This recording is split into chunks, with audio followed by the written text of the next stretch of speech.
la demora. No sé. Hace algunas décadas hemos tenido un serio problema con dos paradigmas. Con la Revolución Verde nos ofrecieron que contra una plaga teníamos un plaguicida y el rendimiento iba a aumentar y todos íbamos a tener muchísimos alimentos y íbamos a combatir incluso la hambruna del mundo. Posteriormente, ante una plaga de unos insectos o una maleza, íbamos a hacer una manipulación genética e íbamos a resolver el problema, pero nada más falso, como lo vamos a ver a continuación. Entonces, tenemos hace 10.000 años compuestos en la agronomía y en la crianza de animales convencionales. Tenemos otro grupo de alimentos con un manejo muy especial, que es orgánico o ecológico. Y finalmente vamos a hablar de los alimentos transgénicos a los cuales se les ha modificado su genoma. Entonces, un alimento convencional es el que nosotros conocemos, que pueden ser granos de cereales, leguminosas o ya productos como harinas, que tienen un valor nutricional conocido y la calidad que ya conocemos. Por años han venido siendo sembrados y que no tienen ningún riesgo ante la seguridad y la soberanía alimentaria de los pueblos. Y, sin embargo, vamos a hablar que hay otro grupo de cultivos que son los orgánicos, que nuestros conservacionistas han hecho que Perú tenga una maravillosa riqueza genética que hace muy apreciada nuestra gastronomía en el mundo. Y ahora yo que estoy representando a ASPEC en varias comisiones multisectoriales, vemos que a nivel mundial, que quieren conocer esos saberes ancestrales de cómo conservar esta riqueza genética del planeta que se está perdiendo a pasos agigantados. ¿Por qué? Por los cultivos transgénicos, que tienen que deforestar, quemar la Amazonía y sembrar una sola cosa, grandes extensiones de monocultivos donde las plagas se especializan y destruyen todo. Eso no hacían nuestros ancestros o agricultores que ahora hay en Perú ya mayores, que son conservacionistas. Entonces vamos a ver qué es un organismo vivo, modificado o transgénico y si este proceso de la transgénesis es segura. Si ven ustedes en la parte de arriba van a ver un núcleo con su membrana nuclear y sus poros nucleares con la cadena de ADN. Cuando ésta se separa, se va a formar una copia en bases de acuerdo a estas bases nitrogenadas, de acuerdo al ARN mensajero.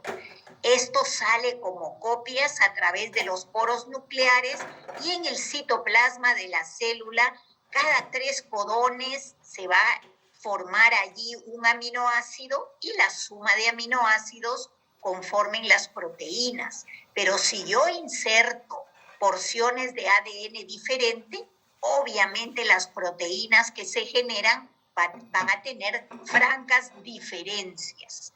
Entonces, ¿cómo es que se hace la biotecnología moderna para fabricar transgénicos? Se insertan genes a través de virus o bacteria o con un bombardeo de partículas a través de la biobalística. No es un proceso exacto como dicen los protransgénicos. Entonces, al insertar de esta manera tan aleatoria los genes, dentro de este genoma receptor van a haber mutaciones, eliminaciones, recombinaciones, cambios de lugar. Y esto no lo digo yo, lo dicen científicos hace muchos años, que esta manera de insertar los genes en lugares no predeterminados pueden provocar efectos no deseados, porque en el núcleo se pueden activar genes o silenciar otros. Y estos dan reacciones a que se generen proteínas que puedan ser alergénicas o tóxicas. Aquí vamos a ver que, por ejemplo, Monsanto, cuando quiso fabricar sus transgénicos, los científicos estuvieron muchos años tratando de insertar los transgenes, estos que en azulino, genes con una determinada característica, pero no había forma de que se insertaran. Entonces se creó el constructo o cassette, que no iba a tener solo esos genes característicos, sino además genes promotores, por ejemplo, genes del virus del mosaico de la coliflor, o para saber si esto se insertó en la planta, genes de resistencia a los antibióticos. Entonces, cuando fumigaban un determinado antibiótico y la planta resistía, no le pasaba nada, ya sabían que este cassette se había insertado. Entonces, ese genoma de esa planta o de ese animal se le insertan diferentes cosas. El transgen es una inserción, como ya hemos visto, muy aleatoria, que no tiene estabilidad genética, que a la larga produce efectos no intencionados y pueden tener impactos a mediano y a largo plazo que no han sido evaluados antes de salir al mercado. Este promotor tiene genes del virus del mosaico de la coliflor, que es un patógeno vegetal, también es un patógeno para algunas bacterias, hongos, para los hámster que se estudiaron en ellos o fibroblastos humanos. Y fíjense, diferentes tipos de maíces genéticamente modificados pueden tener resistencia, que después complican la vida a los médicos cuando encontramos pacientes infectados con alta resistencia a diferentes antibióticos. ¿Qué pasa en el 2005? El Departamento de Inocuidad Alimentaria de la Organización Mundial de la Salud dijeron que este proceso que estamos comentando ahora es un proceso no controlado y tiene resultados adversos para la integración, para la expresión y la estabilidad dentro del genoma huésped. Y así hay una serie de advertencias de la Organización Mundial de la Salud que dice que no pueden formar alimentos inocuos, que hay que estudiar los impactos a la salud, al medio ambiente, y todos estos impactos desfavorables pueden provocar factores socioeconómicos en la gente que los cultiva o que los consume. Y así hay una serie de reacciones adversas que, sin embargo, el poder del mercado de estas transnacionales han sido tan fuertes que igual hemos estado consumiéndolos.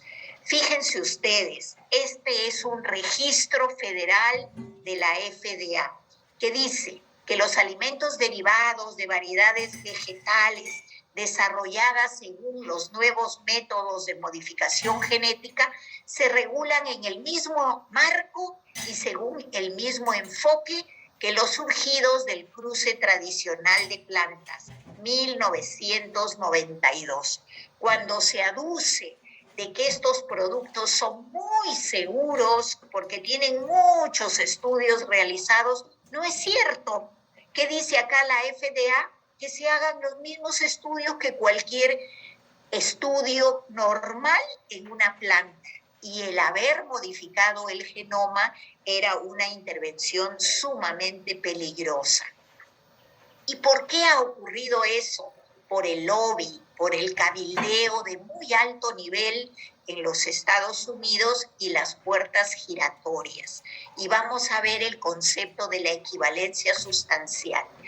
Este señor que vemos acá es Michael Taylor, que trabajaba en un bufete muy grande de abogados en Estados Unidos, defendiendo a Monsanto, a la Coca-Cola, a grandes corporaciones.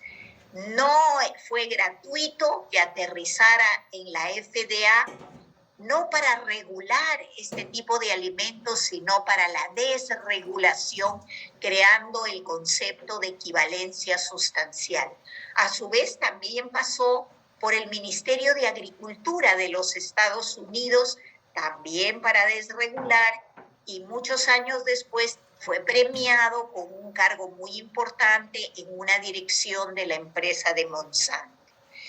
Y acá que dice Erik Milstoy, un profesor de ciencias políticas de esta Universidad del Reino Unido, nunca se ha definido verdaderamente el concepto de equivalencia sustancial. Es justo esta imprecisión lo que hace el concepto útil para la industria, pero inaceptable para el consumidor. Y este concepto de equivalencia sustancial actúa como una barrera que hace imposible cualquier investigación sobre los posibles riesgos del consumo de los alimentos transgénicos. Yo les recomiendo que puedan, ahora que tenemos mucho tiempo encerrados, pedir este libro de esta periodista francesa Marie-Monique Robin. Ella ha hecho todo un estudio de investigación sobre la empresa Monsanto. Ella ha recibido muchos premios por sus investigaciones y ella se hace la pregunta y nos la hace a nosotros. ¿Podemos confiar nuestra comida a la empresa que ha producido las sustancias más tóxicas del planeta? El policloruro de bifenilo, el agente naranja que se esparció en Vietnam y produjo tanto daño y tantas muertes, el DDT, el aspartame, la hormona de crecimiento bovino o el Posilac o el glifosato, y ahí ella discute todos los serios conflictos de interés que llevó a que se cree el concepto de la equivalencia sustancial. Este ha sido un amigo mío, un colega argentino, Andrés Carrasco.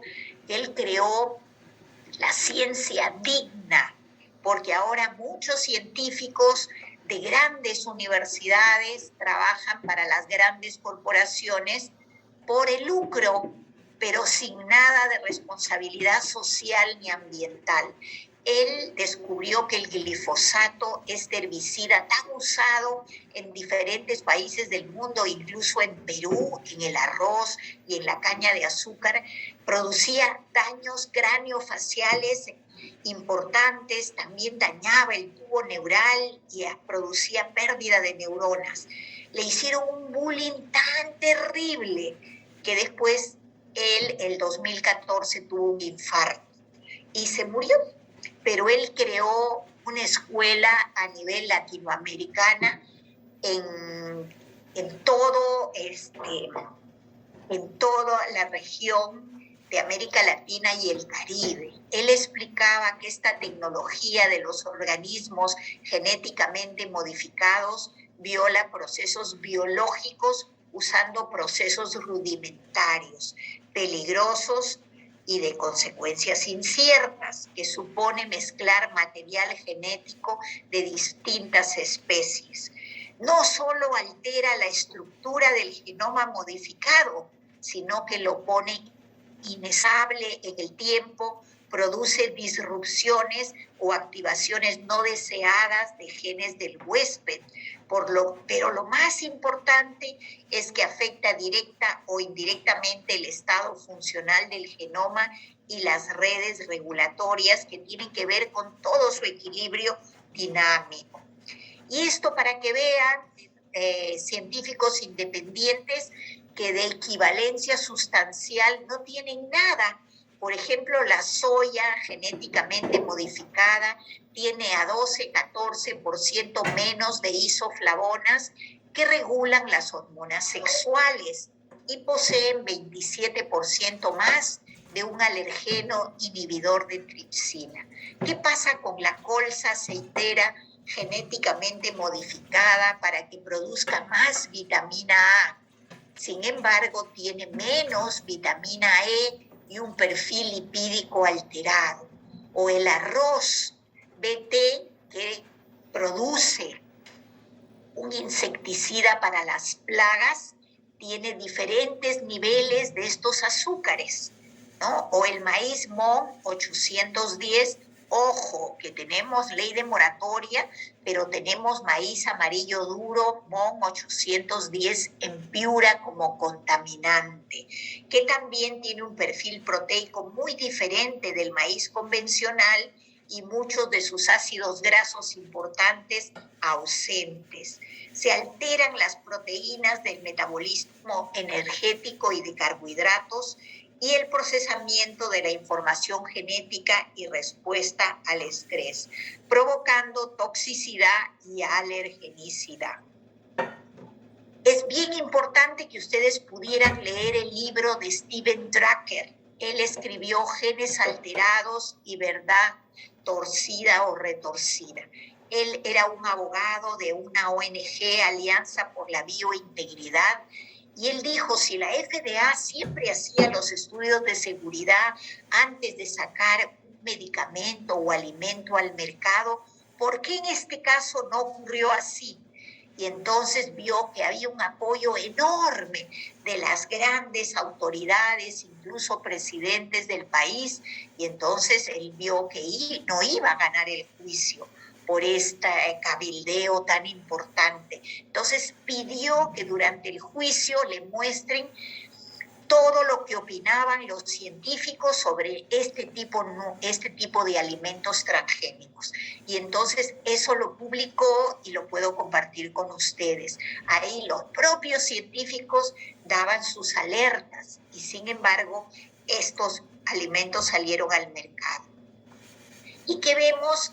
Vamos a ver que hay alergias, transferencia horizontal de genes, la resistencia a los antibióticos, la ingestión de este ADN foráneo, la toxicidad del promotor del virus del mosaico de la coliflor y el cambio en que ya los alimentos que consumimos tienen una composición nutricional diferente. No pueden dar alergias, están ahí todos los estudios. Podemos ver que ahora más que nunca hay muchísimas personas con alergias severas, como los médicos sabemos, el shock anafiláctico, pero también menos severas, pero crónicas, sarpullidos, rinitis, asma, cólicos, estreñimientos, malestar generalizado, enfermedades autoinmunes, etcétera, etcétera. Y en los niños, ahora hay una pandemia a nivel mundial de hiperactividad, problemas de aprendizaje, autismo, etcétera, etcétera. Entonces, hay un laboratorio en Estados Unidos que se llama Great Plains, que él, fíjense, hace estudios de alergias alimentarias, pero no de inmunoglobulinas E, sino G. Y ven, cuando esta barrita negra llega al verde oscuro, no hay alergia, al verde claro, alergia leve, al amarillo moderada o alergias severas.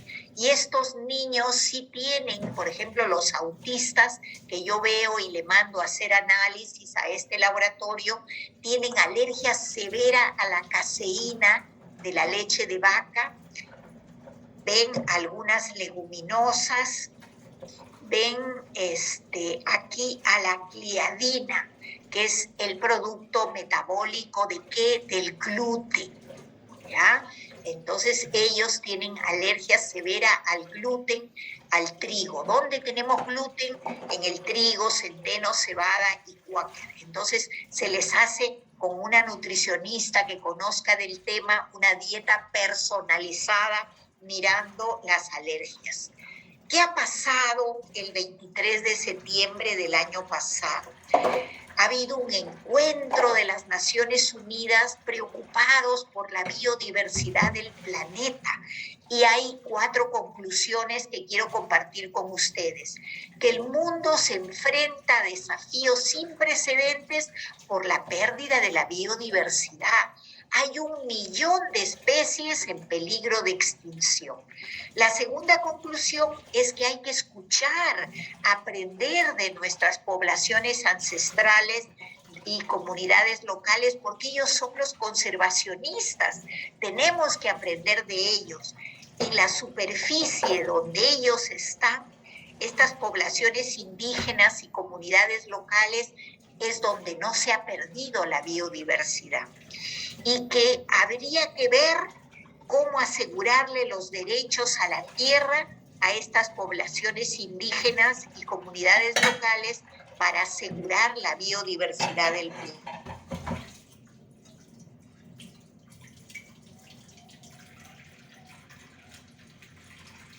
Alimentarios.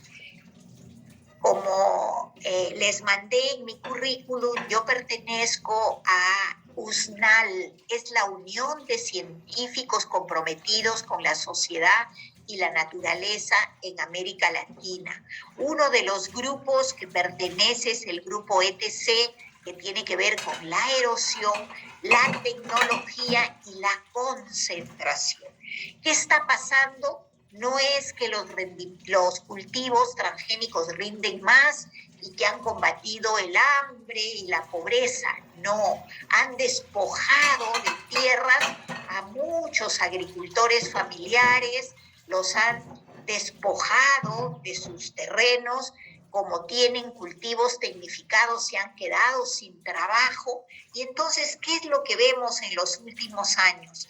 Más de 1.000 millones de personas no han tenido acceso a una alimentación adecuada y con la pandemia el tema es peor. Ahora hemos aumentado en un 25% más de gente con hambruna. Hay más desertificación, pérdida de suelos y especies y el caos climático sigue imparable. Si llegamos a 2 grados de temperatura por la eliminación del CO2, vamos a destruir el planeta. Entonces, estos riesgos de los cultivos transgénicos y sus peligros asociados. Fíjense ustedes, esta es presencia generalizada de transgenes y glifosato en alimentos derivados del maíz en México. México es centro de origen del maíz. Ellos todo lo comen con maíz. ¿Y qué se ve? Que el 82% tienen contaminados sus productos que consumen en México. Fíjense, tienen presencias de qué? De este cassette, ¿no? Aquí en el cereal, en las harinas, en los snacks, en sus tortillas, en sus tostadas, ¿no? En productos nacionales que tienen las tortillas, algo que consumen en México todos los días en sus harinas y en los productos que importan, las harinas. Y acá quiero remarcar algo que los médicos siempre habíamos dejado abandonado. Hay autores, hay científicos que dicen que nosotros tenemos por cada célula en el cuerpo 10 o más mismos. Y el 90% de estos microorganismos están en nuestro intestino y que cumplen un factor importantísimo. Y con tanta contaminación de plaguicidas, de metales pesados, de hormonas, de antibióticos, estamos destruyendo este microbioma intestinal. Este microbioma intestinal es clave para el desarrollo del sistema inmunitario y la homeostasis del individuo. Y hay muchísima bibliografía al respecto que tenemos que revisar. Nosotros como médicos hay que ver cómo dañamos este microbioma tan importante. Si el niño no nace con un parto normal, sino con cesárea, si es prematuro, si en vez de recibir leche materna recibe fórmulas, empieza a enfermarse. Y entonces, si el niño, el 90% que tiene infecciones virales, le damos antibióticos cuando no corresponde, vamos destruyendo más estas bacterias benéficas. Y entonces, fíjense, 28 de enero del 2019, un periódico habla de estos temas que a veces en nuestro país profesionales de la salud desconocen. Los gérmenes en tu intestino están hablando a tu cerebro. Los científicos quieren saber lo que están diciendo. La comunidad microbiana del cuerpo puede influir en tu cerebro y en el comportamiento. Y también pueden jugar un papel en la demencia, el autismo y otros trastornos de tipo inmunológico y neurológico, ¿no? Por ejemplo, ratones que no tienen un microbioma normal se empiezan a comportar como los niños autistas, solitarios, no se reúnen con otros roedores y tienen, cuando se corrige este tema en las heces, cambia el comportamiento. Por ejemplo, a ratas madre con una dieta rica en grasa tuvieron crías con conducta autista y cuando les agregaron como probiótico el Lactobacillus reuteri, corrigieron el comportamiento. ¿Qué podemos concluir entonces? Que según la FAO y el Convenio de Diversidad Biológica, ya nuestro planeta ha perdido 75% de la biodiversidad. Por lo tanto, es irracional sembrar grandes extensiones de monocultivo, especialmente de cultivos transgénicos, porque aumentan la pérdida de la biodiversidad, exacerban el cambio climático, pueden generar más plagas como la que estamos viviendo a nivel mundial, la del COVID-19. El conocimiento indígena tradicional desde hace 10.000 años ha permitido que Perú tenga una enorme biodiversidad por la siembra diversa de cultivos. Ellos jamás sembraban una sola cosa, hacían rotaciones de cultivo, ¿no? Viendo cómo sembraban alrededor del cultivo principal otros cultivos que tenían capacidad de atraer a las plagas y ser biocidas, pero de manera natural, no usando venenos. Una cuarta conclusión es que todos debemos tener una alimentación saludable, de preferencia orgánica, sin residuos de agrotóxicos, sin octógonos, como bien han mencionado quienes me han antecedido, como diría una periodista argentina, verdaderos alimentos, que esto hace que tengamos un sistema inmunológico realmente muy competente y que nos pueda proteger de cualquier plaga. Nosotros, dentro de la plataforma Perú, País Libre de Transgénicos, conseguimos, porque en diciembre del 2021 se terminaba la ley 29811, la ley de moratoria contra los transgénicos que duraba 10 años. Y hemos conseguido que se apruebe la nueva ley 31111, pero hasta ahora está bloqueado el reglamento. Esta nueva ley de moratoria hasta el 2035 no va a poder cumplirse si es que no se apruebe el reglamento. Y lamentablemente en varias regiones de nuestro país están entrando el maíz o la soya transgénica sin que las autoridades hagan el control respectivo. Muchísimas gracias. Acá quiero compartir con ustedes una foto de una maestra que yo he querido muchísimo del Hospital del Niño, la doctora Armida Quiñones.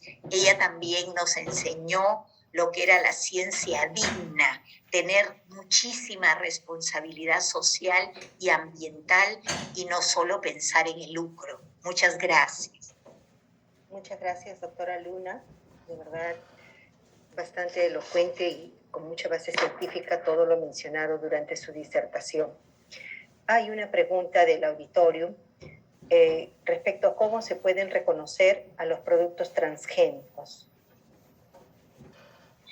Ya, es importante que todos sepan que en el mercado desde hace muchos años está el maíz, la soya, la canola y el algodón. Entonces hay que ver en estos productos, si nosotros los compramos, ver qué países de origen los traen. Y hay que ver cuál es el país que más área de cultivo transgénico tiene.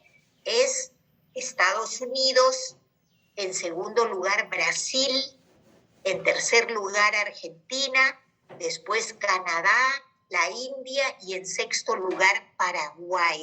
Por eso es mejor no seguir tanto la cultura occidental, sino aprender de nuestros ancestros, empezar a comer a granos andinos, por ejemplo la quinoa, que es un alimento especial. Decíamos, no, es un alimento de la sierra, yo me voy a comer quinoa, pero cuando han comido en Europa, o hasta los astronautas en la NASA, ahora ya estamos aprendiendo de comer lo nuestro, ¿no? Ver que hay alimentos con una composición nutricional maravillosa que deberíamos incluirlos todos los días en nuestros platos. Muchas gracias, doctora Luna. Tengo una pregunta. Usted ha relacionado bastante sobre la ingesta de los alimentos transgénicos con la presencia, lo que vemos los pediatras día a día, ¿no? Hay un mayor incremento de cuadros alérgicos, cuadros tóxicos. Sin embargo, también cada vez vemos que las niñas empiezan la menarquia a más temprana edad. ¿Tendrá también relación con la ingesta de alimentos transgénicos?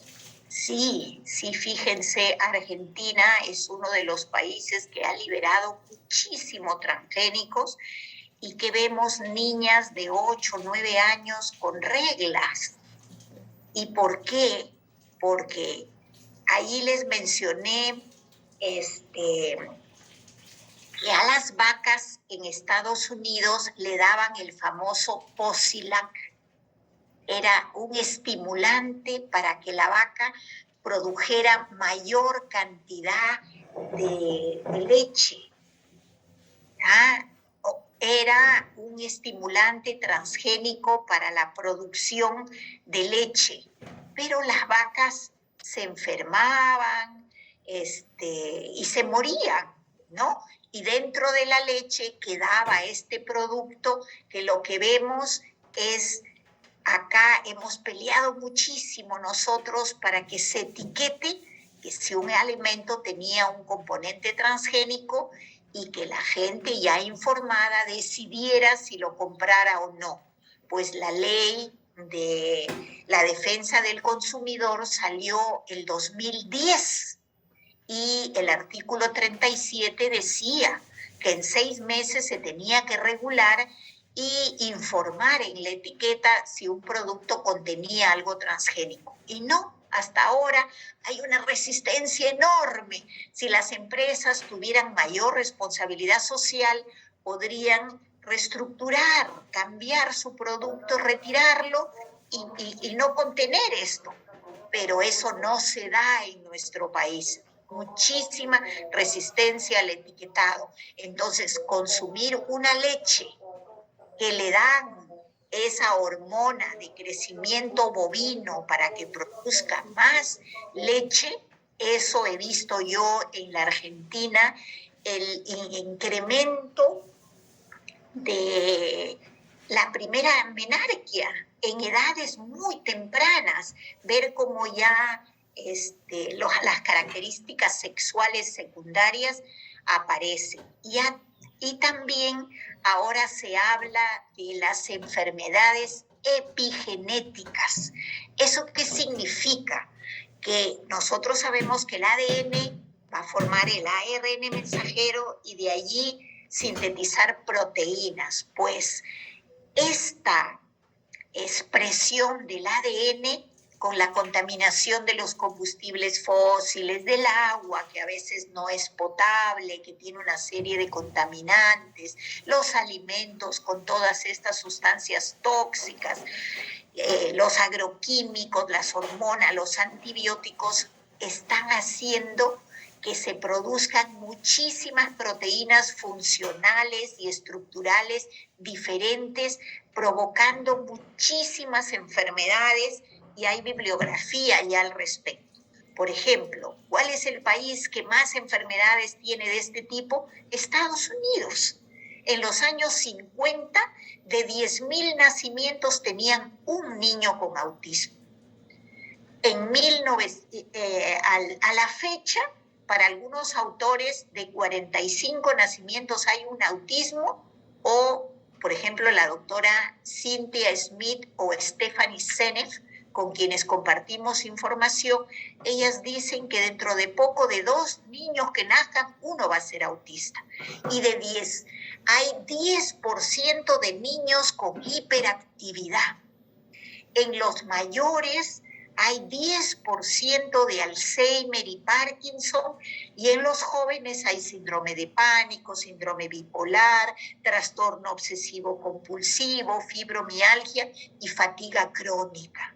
Entonces, fíjense ustedes, nosotros mandamos análisis para ver el cabello, que es un órgano excretor, o en orina, y se hace un tratamiento biomédico para que desintoxiquen y mejoran muchísimo.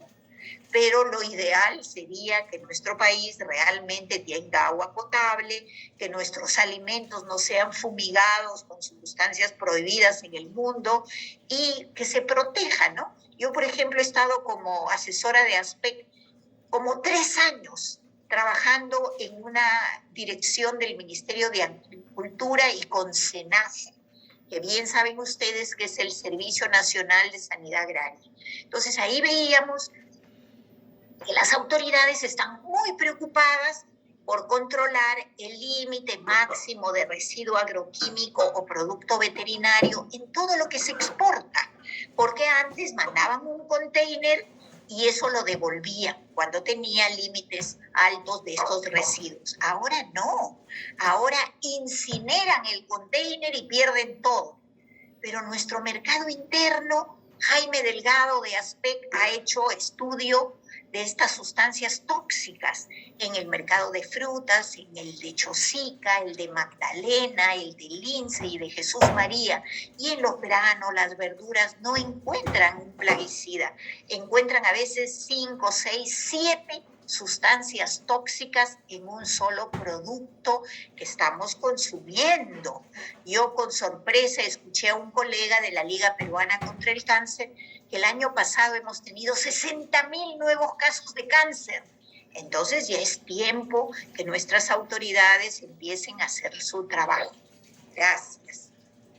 Muy gentil, doctora Luna, como siempre ustedes disertando tan científicamente y explayándonos más nuestros conocimientos. Agradezco mucho su presencia y daremos pase al siguiente ponente.